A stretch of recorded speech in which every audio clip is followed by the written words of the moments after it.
Hay momentos en la historia en que un hombre desaparece y nace una leyenda. Jesús de Nazaret, el carpintero que se convirtió en símbolo, el maestro que desafió imperios, simplemente se desvaneció de los registros históricos durante los años más formativos de su existencia. ¿Dónde estuvo el Cristo entre los 12 y los 30 años? ¿Por qué los evangelios guardan silencio sobre estas décadas cruciales? ¿Acaso la Iglesia prefiere un vacío conveniente antes que una verdad incómoda? Baruch Spinoza, el filósofo maldito de Ámsterdam, nos enseñó que toda ausencia de información es en sí misma información, que todo silencio institucional grita más fuerte que 1000 sermones. Y en este silencio ensordecedor sobre los años perdidos de Jesús, resuena una pregunta que ha inquietado a historiadores, místicos y heréticos durante siglos. Viajó el joven nazareno hacia el oriente, hacia las montañas de Cachemira, donde las tradiciones budistas e hindúes habrían moldeado su pensamiento revolucionario. No es extraño que un hombre destinado a transformar la conciencia humana haya permanecido completamente invisible durante las décadas en que su mente se forjaba. Los evangelios canónicos nos presentan a un niño prodigioso discutiendo con los doctores del templo a los 12 años, y luego, como si la historia hubiera cerrado los ojos, reaparece a los 30 como un maestro consumado, portador de enseñanzas que parecen fusionar la sabiduría hebrea con elementos que resuenan extrañamente con las filosofías orientales. ¿De dónde surgió esta síntesis? ¿Cómo explicar que sus parábolas sobre la compasión universal, el desapego material y la búsqueda interior reflejen con tanta precisión los principios fundamentales del budismo y el hinduismo? ¿Será posible que la verdad más revolucionaria del cristianismo no sea su originalidad, sino precisamente su capacidad de síntesis entre tradiciones que la ortodoxia posterior se empeñó en mantener separadas? La hipótesis del Jesús errante no es una invención moderna. En las montañas de Cachemira, en el monasterio de Emis, los monjes budistas han preservado durante siglos manuscritos que hablan de un joven maestro occidental llamado Isa, que llegó desde tierras lejanas para estudiar las escrituras sagradas del Oriente. Nicolás Notovich, el explorador ruso que a finales del siglo XIX alegó haber descubierto estos textos, desató una controversia que aún perdura. ¿Por qué la reacción fue tan violenta? ¿Por qué las autoridades religiosas se apresuraron a desacreditar sus hallazgos sin ni siquiera examinar la evidencia? ¿Qué amenaza representaba para el establishment cristiano la posibilidad de que su Salvador hubiera sido, antes que nada, un estudiante? Spinoza nos enseñó que las instituciones religiosas no temen a los herejes tanto como temen a los investigadores. El hereje desafía las doctrinas, pero el investigador desafía los métodos. El hereje propone alternativas, pero el investigador expone fundamentos. Y cuando aplicamos el método espinociano de análisis racional a la figura histórica de Jesús, emerge un patrón inquietante. Cada vez que la investigación académica se acerca demasiado a las lagunas documentales del cristianismo primitivo, aparecen fuerzas que redirigen la atención hacia terrenos más seguros. Casualidad o estrategia, prudencia intelectual o control ideológico. Imaginen por un momento que ustedes están leyendo esto desde diferentes rincones del mundo. Tal vez son las primeras horas de la mañana en Buenos Aires, donde el sol apenas asoma entre los edificios porteños. Quizás es mediodía en Madrid, con esa luz dorada que caracteriza a las tardes europeas. O tal vez es medianoche en Tokio, y estas palabras los acompañan en la quietud nocturna de una metrópoli que nunca duerme completamente. Los invito a compartir en los comentarios desde qué país y ciudad nos están acompañando, qué hora marca su reloj en este preciso momento. porque la verdad no conoce fronteras ni usos horarios, y cuando nos conectamos en la búsqueda del conocimiento, trascendemos las limitaciones del espacio y el tiempo. También los animo a compartir esta reflexión con alguien cercano, con un amigo que aprecie las preguntas difíciles, con esa persona que no teme adentrarse en aguas profundas del pensamiento. Que este gesto lleve bendiciones a sus familias, porque el conocimiento compartido se multiplica y la verdad encuentra su camino cuando circula libremente entre corazones abiertos. Pero volvamos a nuestro joven nazareno perdido en las brumas de la historia. ¿Qué sabemos realmente de esos años? Los evangelios apócrifos, esos textos que la Iglesia consideró demasiado peligrosos para incluir en el canon oficial, nos ofrecen fragmentos tentadores. Hablan de viajes, de maestros orientales, de conocimientos adquiridos en tierras lejanas. El Evangelio de la infancia de Tomás sugiere que Jesús poseía poderes extraordinarios desde muy joven, pero también insinúa que necesitaba aprender a controlarlos, a canalizarlos. ¿No es esta exactamente la descripción de un discípulo en formación, de alguien que debe viajar y estudiar para dominar sus capacidades?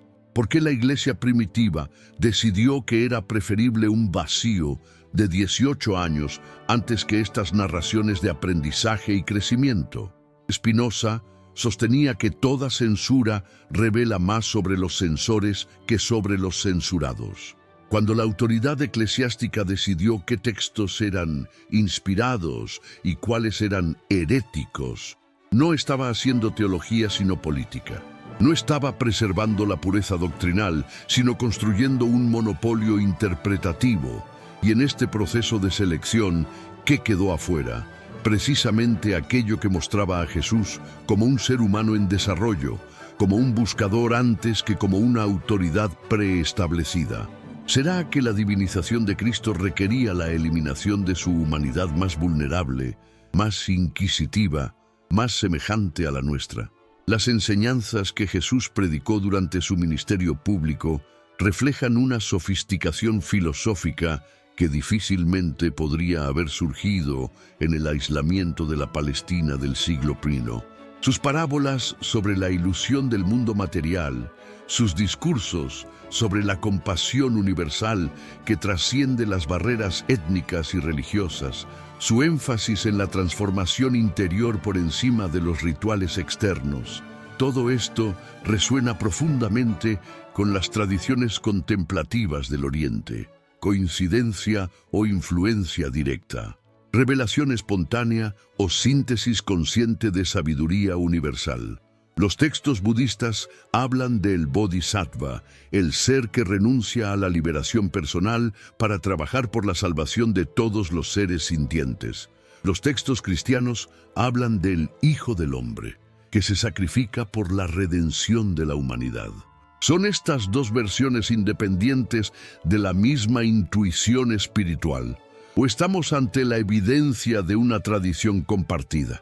¿Por qué las autoridades religiosas de ambas tradiciones han preferido enfatizar las diferencias antes que explorar las convergencias? ¿Será que la unidad de la experiencia mística amenaza la particularidad de las instituciones? En Cachemira, los historiadores locales preservan relatos que hablan de un maestro llamado Yus Asaf, cuya tumba aún puede visitarse en Srinagar. Las tradiciones orales lo describen como un profeta venido de Occidente que enseñó durante décadas en la región antes de morir en edad avanzada. ¿Quién era este misterioso maestro? ¿Por qué su descripción física y sus enseñanzas coinciden tan precisamente con lo que sabemos de Jesús? Los escépticos dirán que se trata de leyendas tardías, de sincretismo religioso, de la tendencia humana a encontrar conexiones donde no las hay. Pero Spinoza nos enseñó a desconfiar tanto del escepticismo dogmático como de la credulidad ciega. ¿No deberíamos al menos investigar antes de descartar? El problema es que investigar implica aceptar la posibilidad de que nuestras creencias más arraigadas puedan resultar incorrectas o incompletas. Y esto no es solo un desafío intelectual, sino existencial.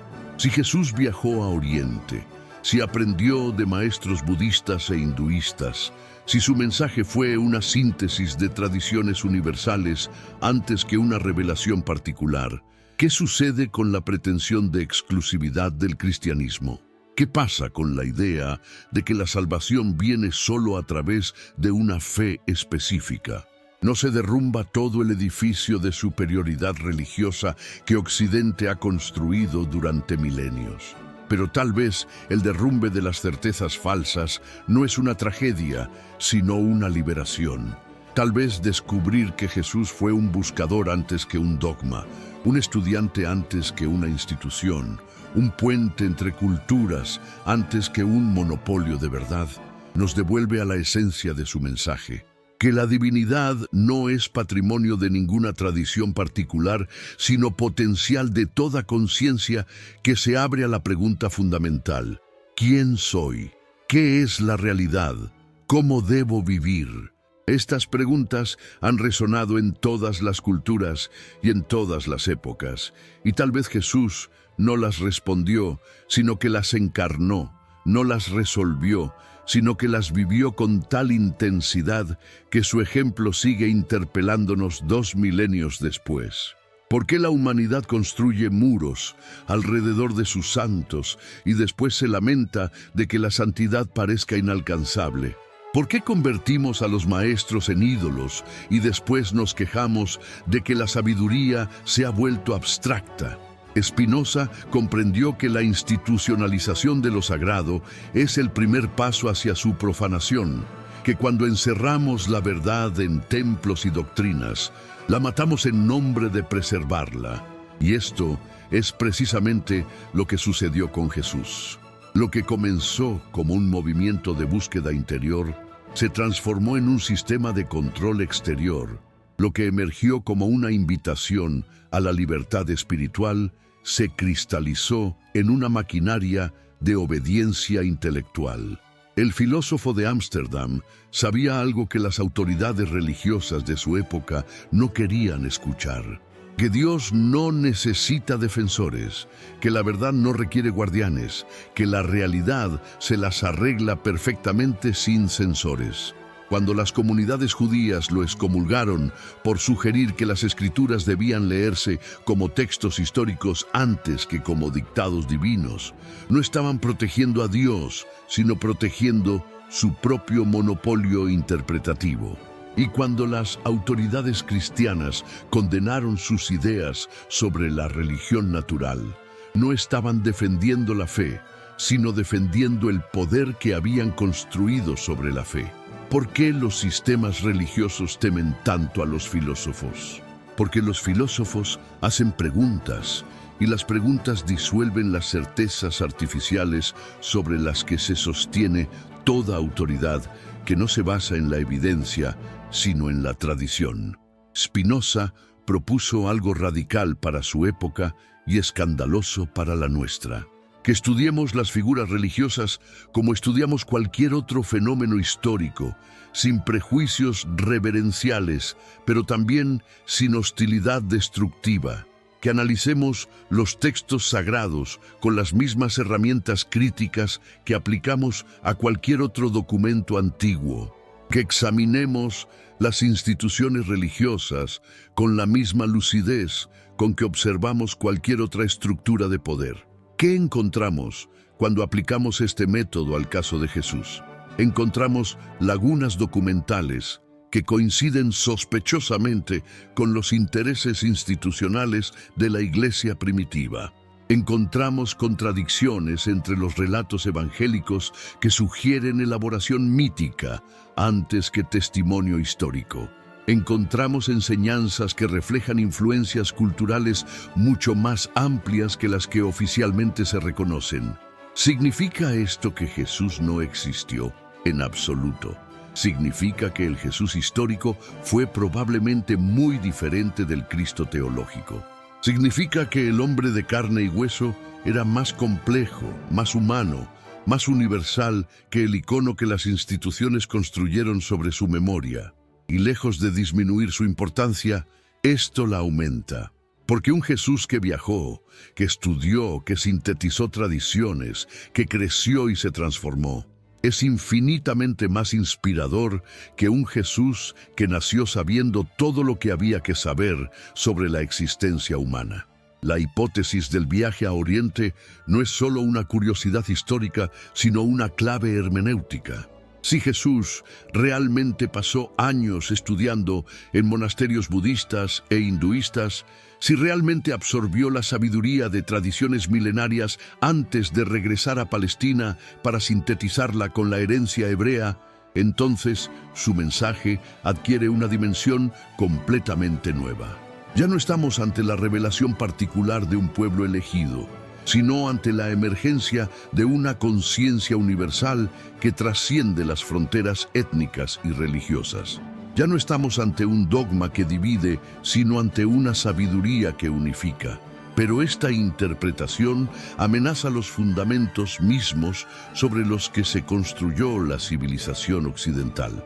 Si el cristianismo no es la única verdad, sino una entre muchas tradiciones válidas, si Jesús no fue el único Hijo de Dios, sino uno entre muchos maestros iluminados, si la salvación no depende de la fe en doctrinas específicas, sino de la transformación de la conciencia individual, entonces, ¿qué justifica la pretensión de superioridad cultural que Occidente ha mantenido durante siglos?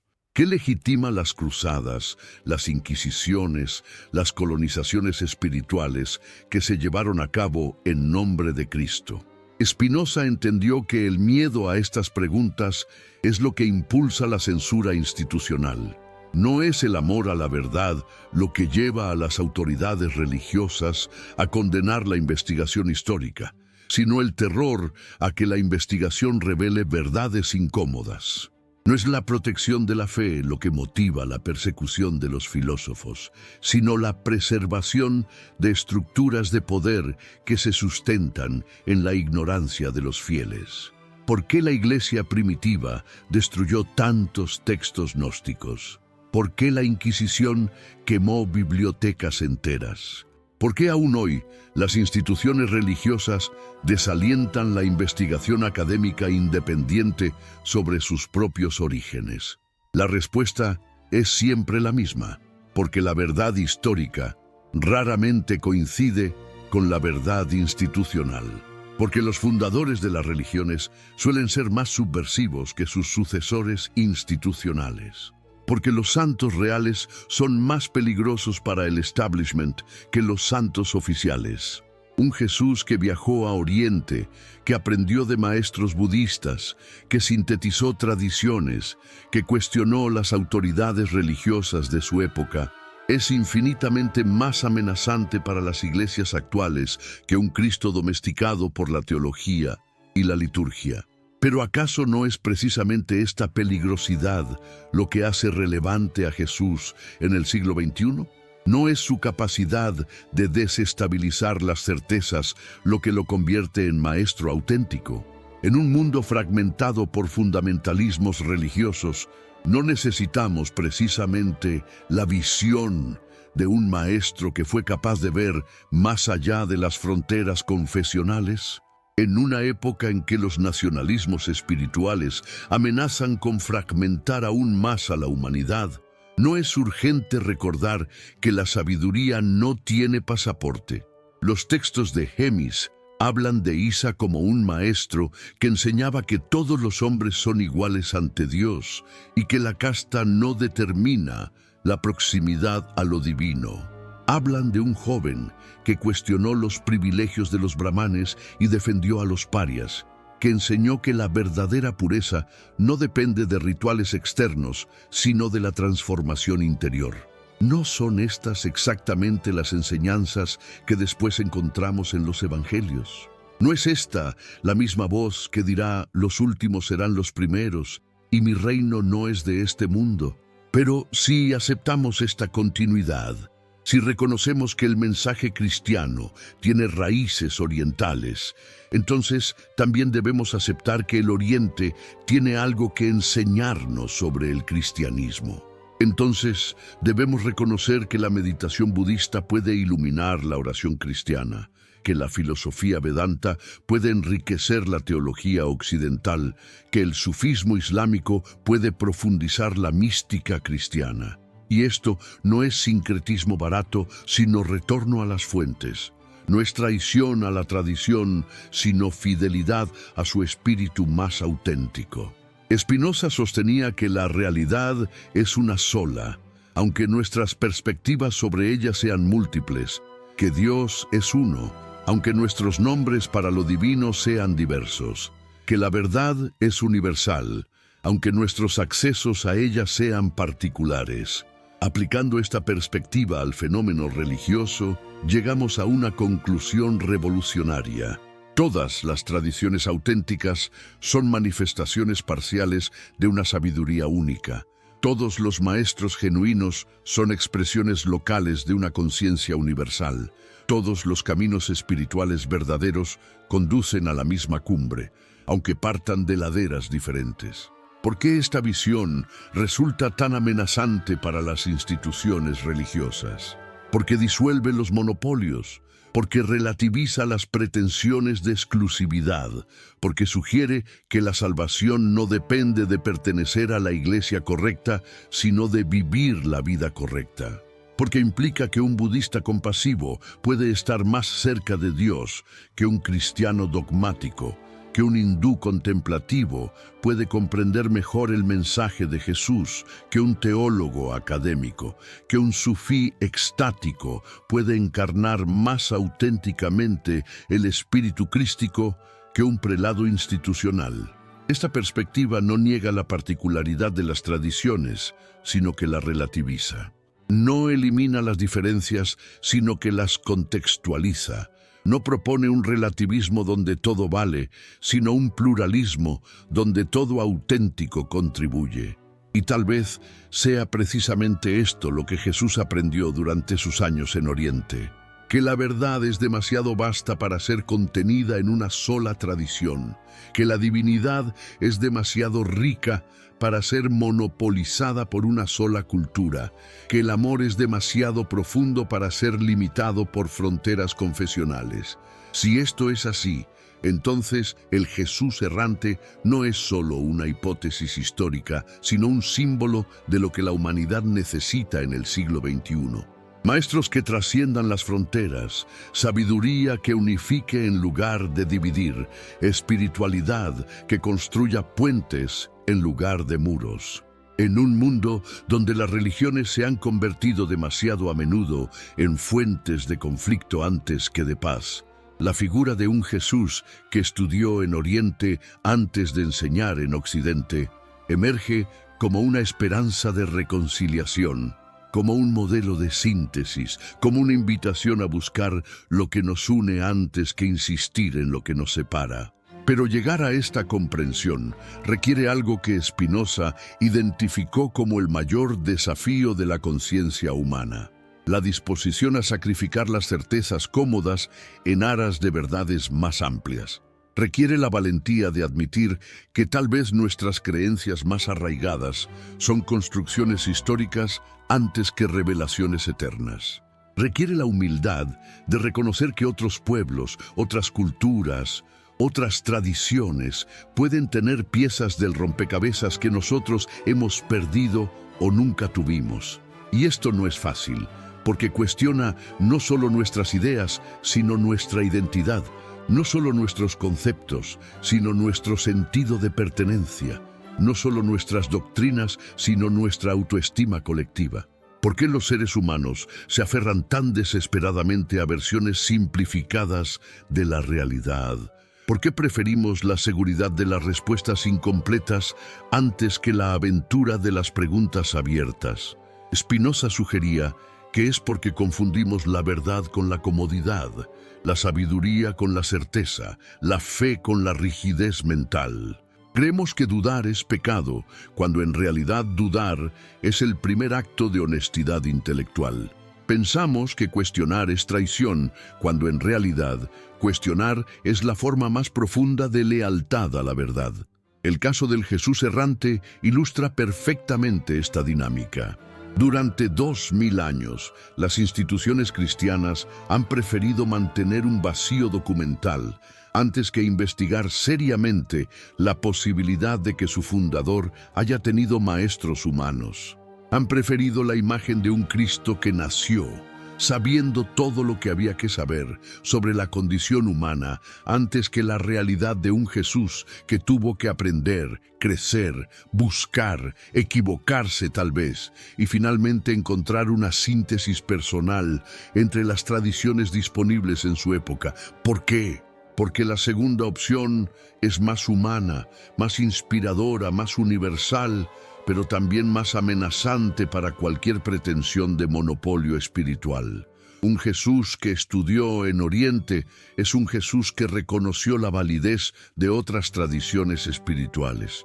Un Jesús que sintetizó enseñanzas es un Jesús que demostró que la verdad trasciende las fronteras culturales.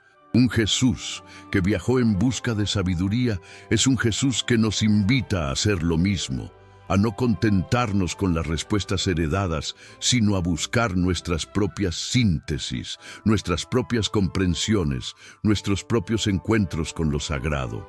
Y esto convierte a cada ser humano en un buscador potencial antes que en un feligrés pasivo, en un investigador antes que en un creyente, en un co-creador de sentido antes que en un receptor de dogmas preestablecidos.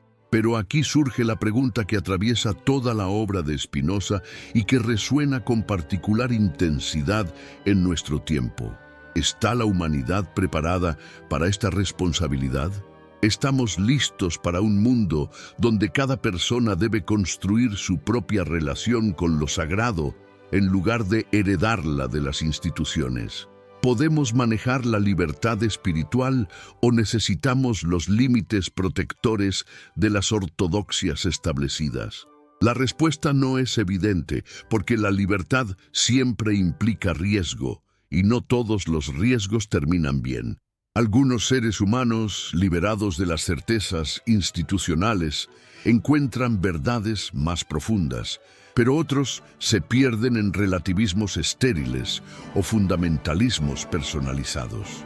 Spinoza creía que la educación es la clave, que si enseñamos a las personas a pensar de manera crítica y compasiva, si las ayudamos a desarrollar tanto el rigor intelectual como la sensibilidad ética, entonces pueden manejar la libertad sin caer en el caos. Pero esto requiere un cambio radical en nuestros sistemas educativos, que tendrían que pasar de transmitir respuestas a enseñar preguntas, de inculcar obediencia a fomentar autonomía, de preservar tradiciones a facilitar transformaciones creativas de esas tradiciones. Y aquí es donde la figura del Jesús errante adquiere su máxima relevancia contemporánea. Si realmente viajó a Oriente, si realmente estudió con maestros de diferentes tradiciones, si realmente sintetizó enseñanzas aparentemente contradictorias en una visión unificada, entonces nos está ofreciendo un modelo de lo que podría ser la espiritualidad del futuro, no sectaria sino integrativa, no exclusiva sino inclusiva, no dogmática sino experimental. Una espiritualidad que honra las tradiciones particulares, pero que no se limita a ninguna de ellas, que aprende de todas las fuentes auténticas de sabiduría sin subordinarse a ninguna autoridad externa. Esta visión no implica la desaparición de las religiones tradicionales, sino su transformación. No sugiere que debemos abandonar nuestras herencias culturales, sino que debemos enriquecerlas con las contribuciones de otras culturas.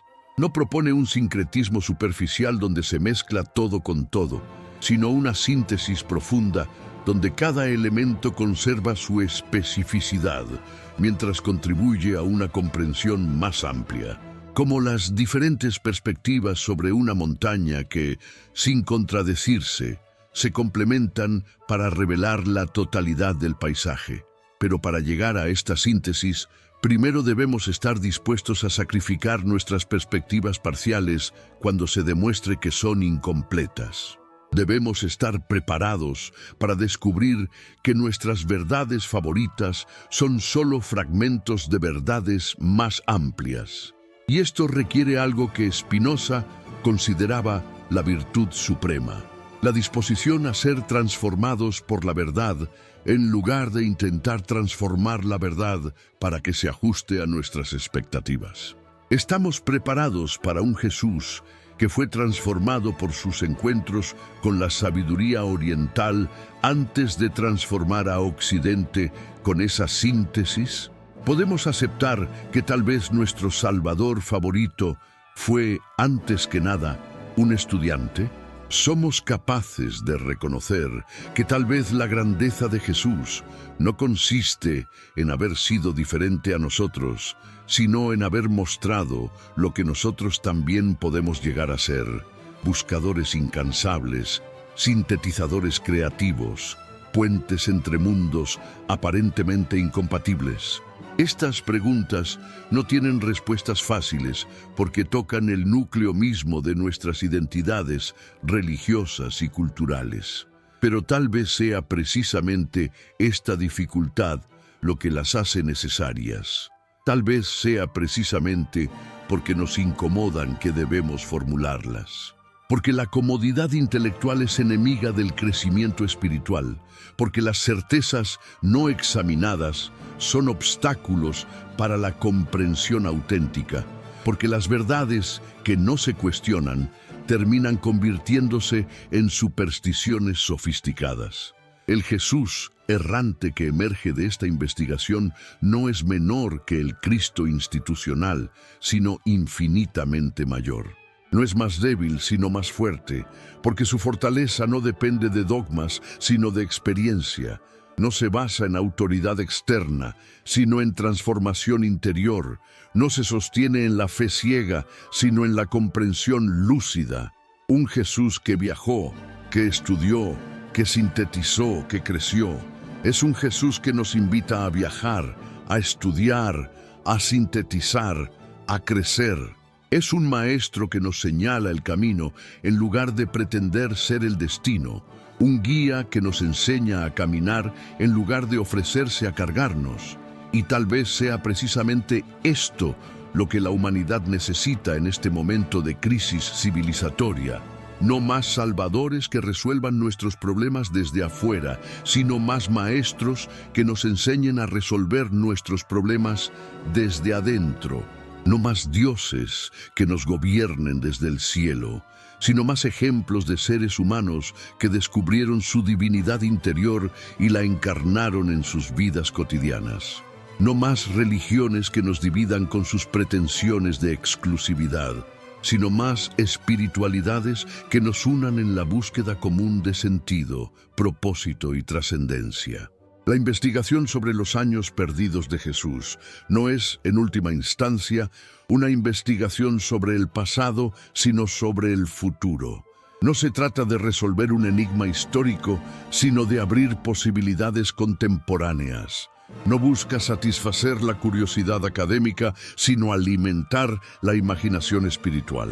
Porque si Jesús pudo trascender las fronteras de su tiempo y su cultura para crear una síntesis que sigue inspirando a la humanidad 2 milenios después, entonces tal vez nosotros también podemos trascender las fronteras de nuestro tiempo y nuestra cultura para crear la síntesis que la humanidad necesita para sobrevivir y prosperar en los siglos venideros. La verdad sobre el Jesús errante no se encuentra en los manuscritos de Emis ni en los archivos del Vaticano, sino en nuestra disposición a seguir su ejemplo, a viajar más allá de nuestras zonas de comodidad intelectual, a estudiar tradiciones que inicialmente nos parecen ajenas, a sintetizar enseñanzas que aparentemente se contradicen, a crecer hasta convertirnos en puentes entre mundos que otros insisten en mantener separados.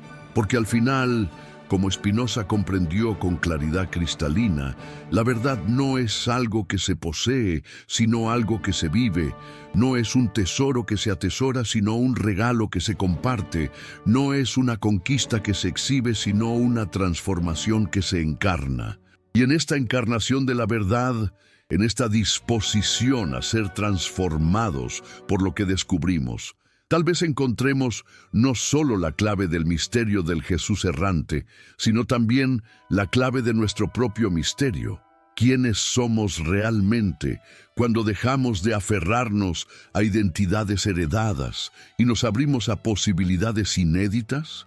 ¿Qué podemos llegar a ser cuando seguimos el ejemplo de aquellos que se atrevieron a buscar la verdad sin importar a dónde los llevara esa búsqueda? La respuesta está esperándonos más allá de nuestras certezas actuales, en ese territorio inexplorado donde la fe auténtica y la razón lúcida se encuentran para dar nacimiento a comprensiones que trascienden ambas. ¿Qué significa realmente conocer a Dios cuando las instituciones que dicen representarlo han convertido el conocimiento en herejía y la búsqueda en pecado? Baruch Spinoza sabía que esta pregunta no era meramente académica, sino existencial. No era solo filosófica, sino profundamente personal. Cuando los rabinos de Ámsterdam lo excomulgaron en 1656, no lo hicieron porque negara la existencia de Dios, sino porque afirmaba que Dios era demasiado grande para caber en sus definiciones, demasiado vasto para ser monopolizado por sus interpretaciones, demasiado real para necesitar sus defensas. El crimen de Spinoza no fue el ateísmo, sino algo mucho más peligroso para cualquier autoridad religiosa: el panteísmo radical, que disuelve las fronteras entre lo sagrado y lo profano, entre lo divino y lo natural, entre la revelación institucional y la experiencia directa. Cuando aplicamos la mirada spinociana al enigma del Jesús errante, emerge una perspectiva que resulta igualmente amenazante para las ortodoxias cristianas. Porque si Jesús viajó a Oriente, si estudió con maestros budistas e hinduistas, si absorbió enseñanzas sobre la unidad fundamental de toda existencia, entonces su comprensión de Dios no fue producto de una revelación particular, sino resultado de una investigación universal. No recibió la verdad como un dictado desde el cielo, sino que la descubrió como una síntesis desde la tierra. No fue elegido para conocer lo que otros no podían conocer, sino que se convirtió en ejemplo de lo que todos pueden conocer cuando se dedican con suficiente pasión e inteligencia a la búsqueda de la realidad última. ¿Por qué esta interpretación resulta tan perturbadora para las instituciones religiosas? Porque convierte la excepcionalidad en posibilidad, el milagro en método, la gracia en trabajo. Si Jesús llegó a sus comprensiones espirituales a través del estudio, la meditación y la síntesis intelectual, entonces cualquier ser humano suficientemente dedicado podría, en principio, llegar a comprensiones similares. Y esto elimina la necesidad de intermediarios, cuestiona la autoridad de las jerarquías eclesiásticas, sugiere que la relación con lo divino es directa y personal antes que mediada e institucional. Spinoza enfrentó exactamente la misma resistencia cuando propuso que la Escritura debía leerse como cualquier otro texto histórico, sujeto a análisis crítico, contextualización cultural e interpretación racional. Los guardianes de la ortodoxia judía no pudieron tolerar la sugerencia de que Moisés no había escrito el Pentateuco, de que los milagros descritos en la Biblia podrían tener explicaciones naturales, de que las profecías eran productos de su tiempo antes que visiones del futuro eterno. Pero lo que realmente los aterrorizó fue la implicación más profunda del método spinociano, que si las escrituras eran documentos humanos interpretando experiencias divinas, entonces la experiencia directa de lo divino era anterior y superior a cualquier texto, cualquier doctrina, cualquier autoridad institucional. Aplicando esta metodología al cristianismo primitivo, descubrimos patrones inquietantes. Los evangelios canónicos fueron seleccionados y editados por autoridades eclesiásticas con intereses políticos específicos. Los textos gnósticos fueron suprimidos porque enfatizaban el conocimiento directo por encima de la fe mediada. Los relatos que mostraban a Jesús como un buscador fueron censurados en favor de narraciones que lo presentaban como una autoridad preestablecida. ¿Casualidad o estrategia? ¿Preservación de la pureza doctrinal o construcción de un monopolio interpretativo? Los manuscritos de Nag Hammadi, descubiertos en 1945, nos ofrecen fragmentos de lo que fue censurado. El Evangelio de Tomás presenta a Jesús diciendo: «El reino está dentro de ustedes y fuera de ustedes». Cuando se conozcan a sí mismos, entonces serán conocidos y comprenderán que son hijos del Padre viviente. ¿No es esta precisamente la enseñanza central del Vedanta hinduista? ¿No resuena esto con perfecta precisión con la filosofía budista de la naturaleza búdica inherente? ¿Por qué la Iglesia primitiva consideró que estas palabras eran demasiado peligrosas para incluir en el canon oficial? La respuesta emerge cuando comprendemos que el control institucional requiere dependencia psicológica. Si los fieles pueden acceder directamente a lo divino, ¿para qué necesitan sacerdotes? Si la salvación depende del autoconocimiento antes que de la obediencia a doctrinas, ¿qué justifica las jerarquías eclesiásticas? Si el reino de Dios está dentro de cada persona, ¿por qué debería estar localizado en instituciones externas? El Jesús gnóstico, el Jesús que posiblemente aprendió estas enseñanzas en monasterios orientales, era demasiado liberador para ser compatible con estructuras de poder que requerían súbditos antes que colaboradores. Spinoza comprendió que la religión institucional y la experiencia espiritual auténtica no solo son diferentes, sino a menudo antagónicas. La primera busca control, predictibilidad, uniformidad. La segunda genera libertad, espontaneidad, diversidad. La primera requiere creyentes obedientes, la segunda produce buscadores independientes. La primera se basa en la autoridad externa, la segunda emerge de la autoridad interior. ¿Puede una institución sobrevivir a la maduración espiritual de sus miembros? ¿Pueden las estructuras de poder coexistir con seres humanos que han descubierto su propia divinidad interior? Esta tensión no es accidental, sino estructural. Spinoza identificó lo que él llamó la tristeza institucional. La tendencia de las organizaciones religiosas a generar exactamente las emociones que supuestamente vienen a curar. Cultivan el miedo para venderse como refugio, promueven la culpa para ofrecerse como absolución, fomentan la dependencia para perpetuarse como necesidad. Y todo esto requiere mantener a los fieles en un estado de inmadurez espiritual permanente, convencidos de que no pueden acceder a lo sagrado sin mediación institucional. El Jesús que emerge de los textos censurados amenaza directamente este sistema. Un maestro que enseña, conócete a ti mismo y conocerás a Dios, está formando buscadores independientes, no fieles dependientes. Un guía que dice, el reino está dentro de ti, está eliminando la necesidad de templos externos.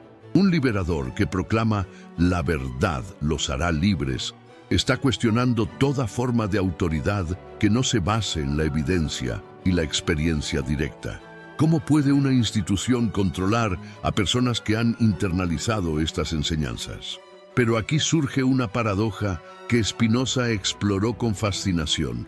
Las mismas instituciones que censuran las enseñanzas liberadoras de sus fundadores terminan preservándolas involuntariamente, porque es imposible eliminar completamente la verdad.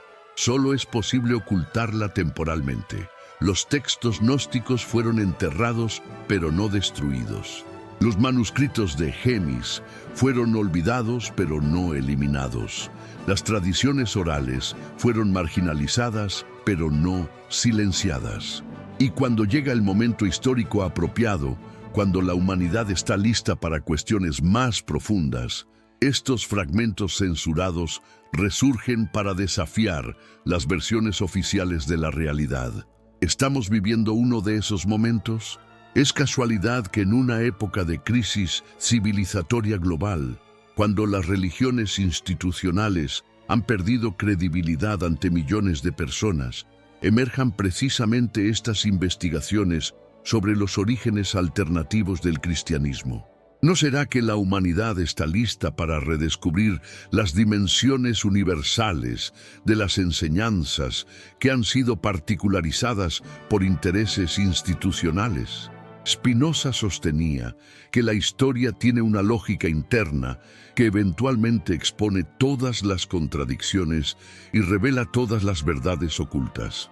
Que las mentiras institucionales pueden perpetuarse durante siglos, pero llega un momento en que la realidad se impone con fuerza, tal que ninguna autoridad puede contenerla. Y tal vez estemos presenciando precisamente ese momento en relación con los orígenes del cristianismo. El momento en que las herramientas de investigación histórica han alcanzado suficiente sofisticación y la mentalidad humana suficiente independencia como para examinar sin prejuicios reverenciales las figuras que durante milenios fueron intocables. El resultado de esta investigación no es la destrucción de Jesús, sino su liberación. No es la negación de su importancia, sino la revelación de su verdadera grandeza.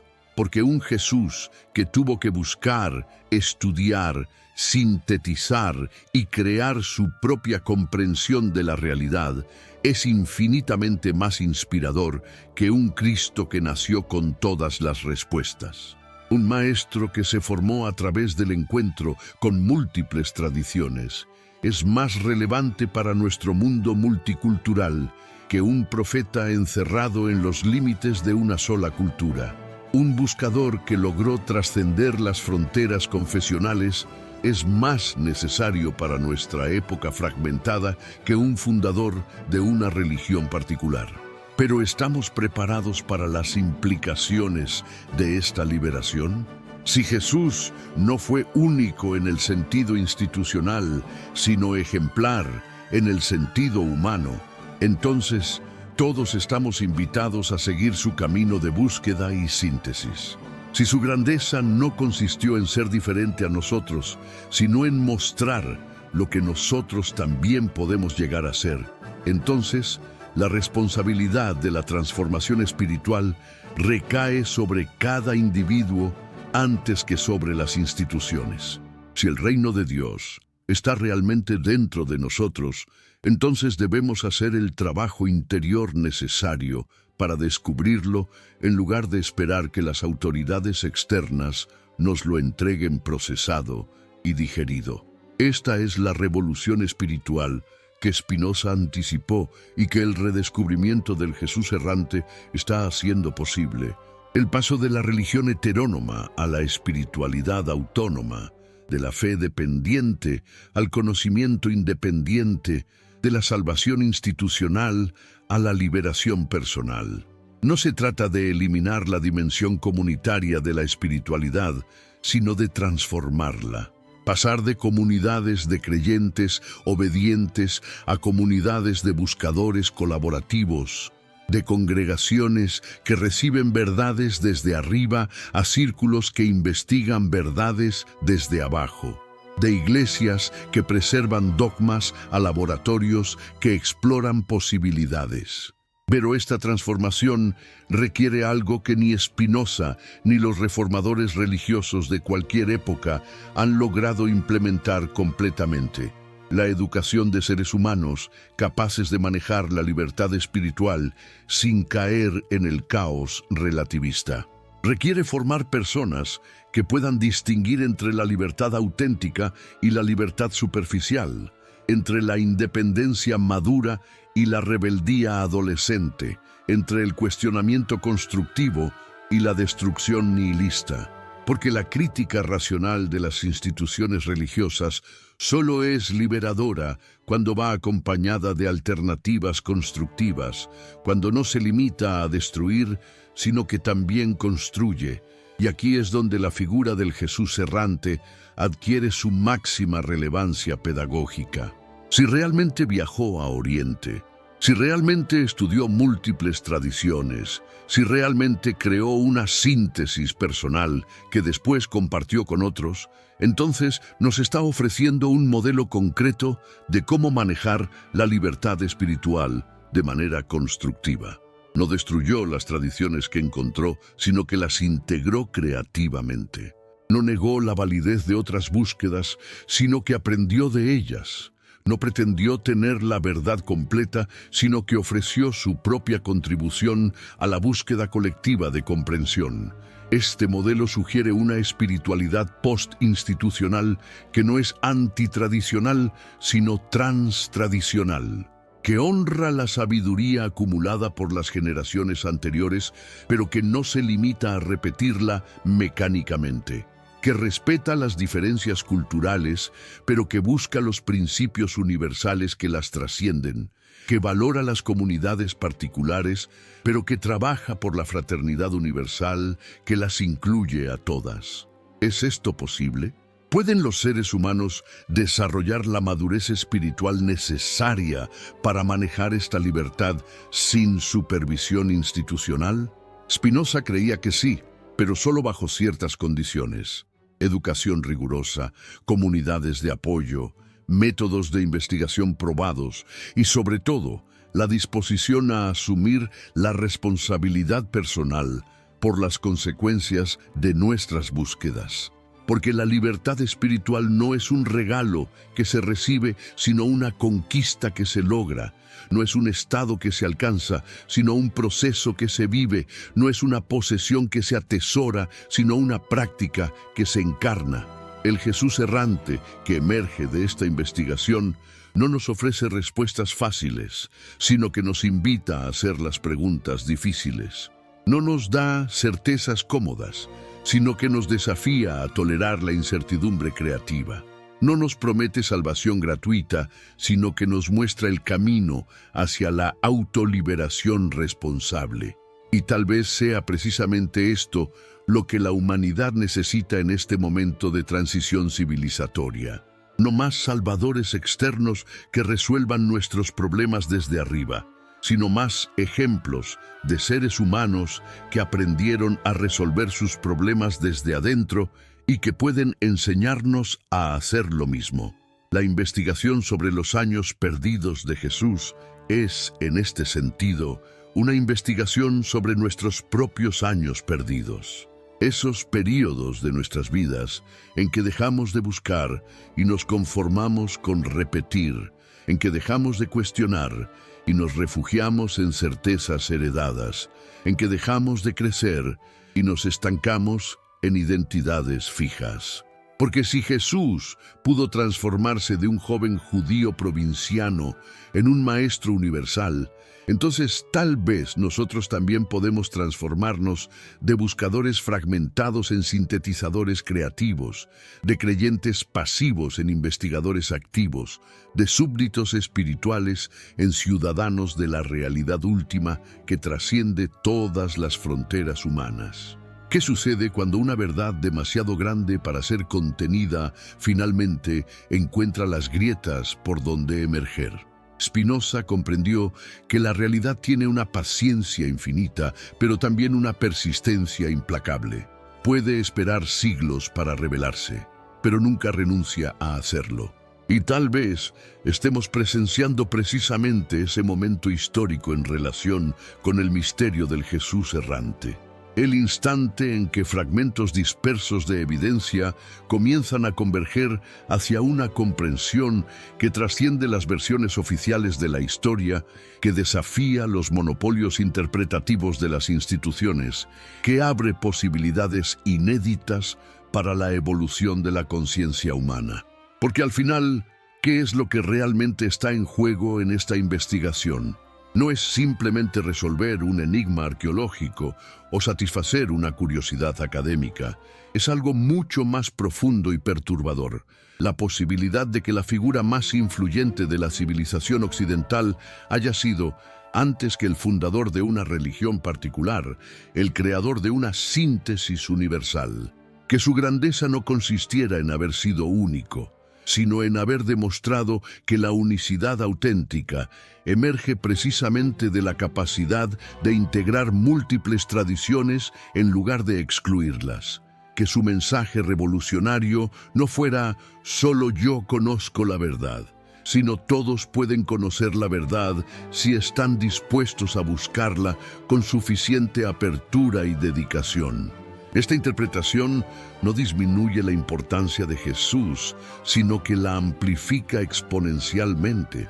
Un Cristo institucional puede inspirar a los cristianos, pero un Jesús universal puede inspirar a toda la humanidad. Un Salvador particular puede ofrecer esperanza a los miembros de una fe específica, pero un maestro sintetizador puede ofrecer herramientas de transformación a cualquier ser humano dispuesto a utilizarlas. Un profeta que habla desde una tradición cultural específica puede iluminar esa tradición, pero un buscador que trasciende las fronteras culturales puede iluminar la condición humana universal que subyace a todas las tradiciones. Spinoza anticipó que llegaría el momento en que la humanidad estaría lista para esta comprensión ampliada. Predijo que las instituciones religiosas eventualmente se verían obligadas a elegir entre adaptarse a verdades más profundas o volverse irrelevantes ante el avance del conocimiento humano. Visionó una época en que los seres humanos habrían desarrollado suficiente madurez intelectual y emocional como para manejar la libertad espiritual sin necesidad de supervisión autoritaria. Y tal vez estemos aproximándonos a esa época, no porque hayamos resuelto todos nuestros problemas, sino porque nos hemos vuelto conscientes de que nuestros problemas más profundos requieren soluciones que ninguna institución particular puede ofrecer. La crisis civilizatoria que enfrentamos en el siglo XXI no es solo ecológica, económica o política, sino fundamentalmente espiritual. Hemos perdido el sentido de conexión con algo mayor que nuestros intereses inmediatos. Hemos fragmentado la realidad en compartimentos especializados que ya no se comunican entre sí.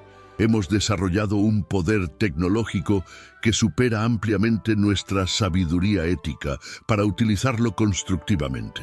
¿Pueden las religiones tradicionales, con sus pretensiones de exclusividad y sus lealtades particularistas, ofrecer las herramientas conceptuales necesarias para enfrentar desafíos que requieren cooperación universal? ¿O necesitamos precisamente el tipo de síntesis que el Jesús errante representa? Una espiritualidad que trascienda las fronteras confesionales sin negar las tradiciones particulares, que integre la sabiduría acumulada por diferentes culturas sin caer en relativismos estériles.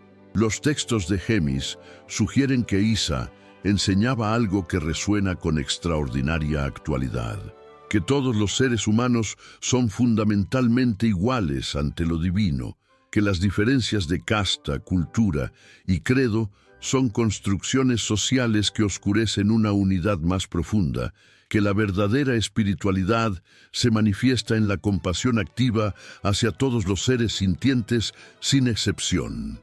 ¿No es exactamente este tipo de conciencia lo que necesitamos para abordar desafíos globales que requieren que trascendamos nuestras identidades tribales? ¿No es precisamente esta visión universalista la que puede ofrecer fundamentos espirituales para la cooperación internacional que la supervivencia planetaria exige? Pero para llegar a esta síntesis, primero debemos estar dispuestos a renunciar a nuestras pretensiones de superioridad cultural. Los occidentales deben reconocer que Oriente tiene sabiduría que ofrecer, que el budismo y el hinduismo han desarrollado tecnologías de transformación interior que el cristianismo institucional ha perdido o nunca poseyó completamente. Los orientales deben reconocer que Occidente ha desarrollado herramientas de análisis crítico y organización social que pueden enriquecer las tradiciones contemplativas.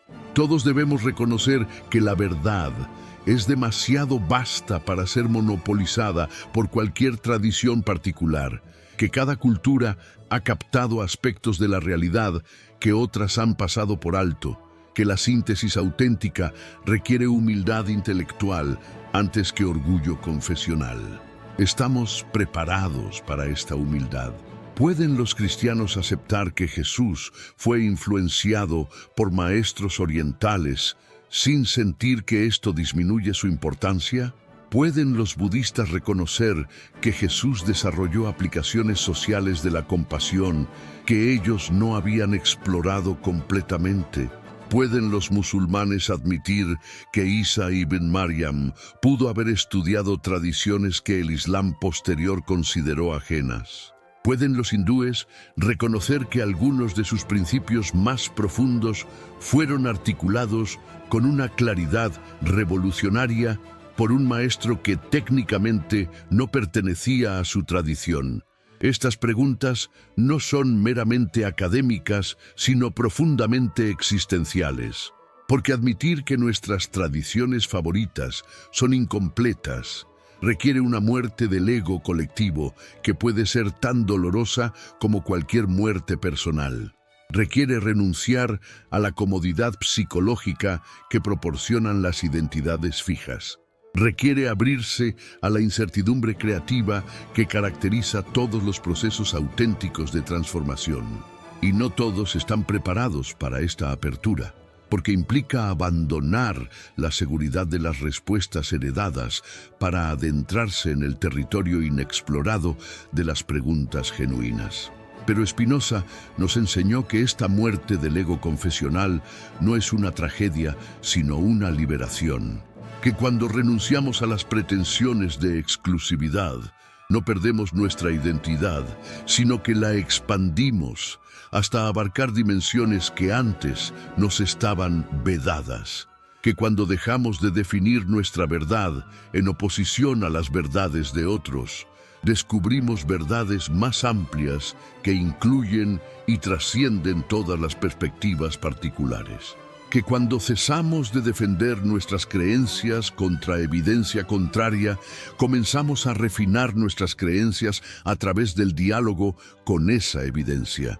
El Jesús errante que emerge de esta investigación no nos pide que abandonemos nuestras tradiciones, sino que las trascendamos creativamente.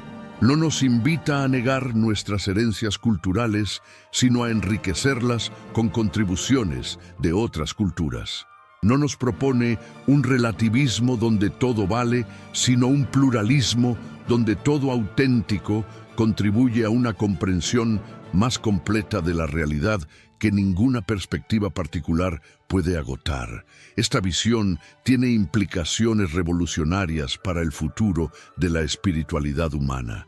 Sugiere la posibilidad de comunidades postconfesionales que honren todas las tradiciones auténticas sin subordinarse a ninguna.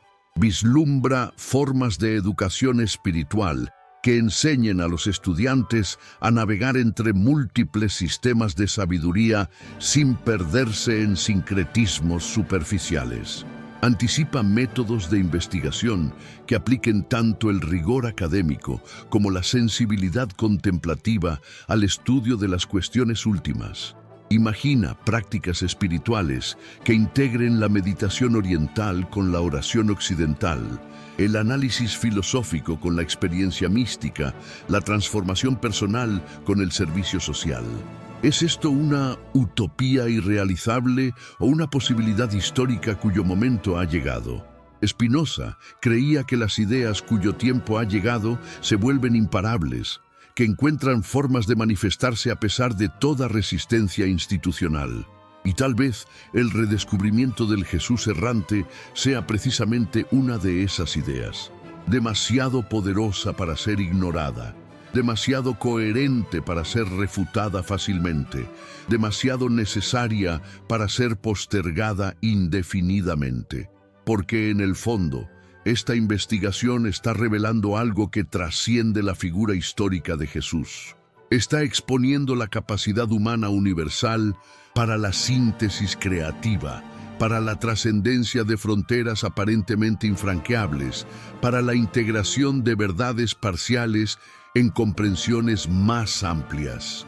Está demostrando que lo que tomamos por naturaleza fija es en realidad construcción histórica, que lo que asumimos como límites eternos son en realidad obstáculos temporales, que lo que aceptamos como imposibilidades son en realidad invitaciones a desarrollar capacidades que aún no hemos explorado completamente. Y aquí llegamos al clímax de nuestra reflexión. ¿Qué nos impide seguir el ejemplo del Jesús errante aquí y ahora? ¿Qué nos detiene de emprender nuestros propios viajes de búsqueda y síntesis?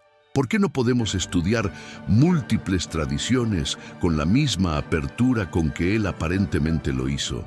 ¿Por qué no podemos crear nuestras propias integraciones entre sabiduría oriental y occidental, entre conocimiento antiguo y descubrimientos contemporáneos, entre experiencia mística y análisis racional?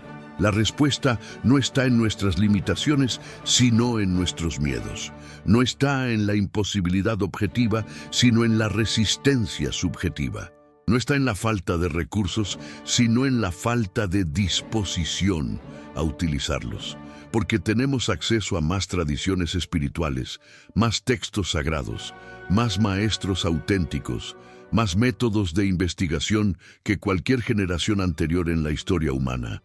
Lo único que nos falta es el valor de admitir que nuestras certezas actuales podrían ser insuficientes y la determinación de buscar comprensiones más amplias sin importar a dónde nos conduzca esa búsqueda. Spinoza sostenía que el universo está constantemente ofreciéndonos oportunidades de evolución, pero que estas oportunidades requieren nuestra participación consciente para actualizarse. Que la realidad nos presenta continuamente posibilidades de síntesis, pero que estas posibilidades permanecen latentes hasta que alguien tiene el coraje de explorarlas y desarrollarlas. Y tal vez la figura del Jesús errante sea precisamente una de esas oportunidades. Una invitación cósmica a trascender las limitaciones confesionales que hemos heredado y a explorar territorios espirituales que ninguna tradición particular ha cartografiado completamente. ¿Responderemos a esta invitación o la dejaremos pasar como tantas otras? Tenemos el valor de seguir las implicaciones de nuestras investigaciones hasta sus conclusiones lógicas, sin importar cuánto perturben nuestras creencias establecidas. ¿Estamos dispuestos a convertirnos en pioneros de una espiritualidad postinstitucional que honre el pasado, pero no se limite a repetirlo, que respete las tradiciones, pero no se subordine a ellas, que valore la comunidad, pero no sacrifique la autonomía individual? La respuesta a estas preguntas no puede darse en abstracto, sino solo a través de la práctica. No puede formularse teóricamente, sino solo encarnarse existencialmente. No puede resolverse intelectualmente, sino solo vivirse experimentalmente. Porque al final, como el Jesús errante aparentemente comprendió, la verdad no es algo que se posee, sino algo que se vive. No es un objeto que se contempla, sino un proceso que se participa. No es una conclusión que se alcanza, sino un camino que se transita con cada decisión, cada gesto, cada respiración consciente. Y en este transitar consciente, en esta disposición a seguir la verdad a donde quiera que conduzca, tal vez encontremos no solo la clave del misterio histórico que hemos estado investigando, sino también la clave de nuestro propio misterio existencial. ¿Qué es lo que realmente somos cuando dejamos de aferrarnos a identidades heredadas y nos abrimos a posibilidades inéditas? ¿Qué podemos llegar a ser cuando seguimos el ejemplo de aquellos que se atrevieron a trascender las fronteras de su tiempo y su cultura para crear síntesis que siguen inspirando a la humanidad siglos después. La figura del Jesús errante no nos ofrece respuestas definitivas a estas preguntas, pero nos proporciona algo aún más valioso. Un modelo de cómo vivir productivamente con las preguntas, de cómo transformar la incertidumbre en aventura creativa, de cómo convertir la búsqueda en destino y el camino en hogar. Porque tal vez sea precisamente esto lo que significa seguir auténticamente las huellas del Nazareno. No repetir sus respuestas, sino emular su disposición a buscar. No imitar sus conclusiones, sino participar en su proceso. No adorar su figura, sino encarnar su espíritu de síntesis universal que trasciende todas las fronteras humanas para tocar esa realidad última que ningún nombre puede agotar y que todas las tradiciones auténticas, desde sus perspectivas particulares, se esfuerzan por alcanzar. La verdad sobre el Jesús errante no puede ser enterrada para siempre, porque la verdad sobre cualquier buscador auténtico es también la verdad sobre el potencial humano universal.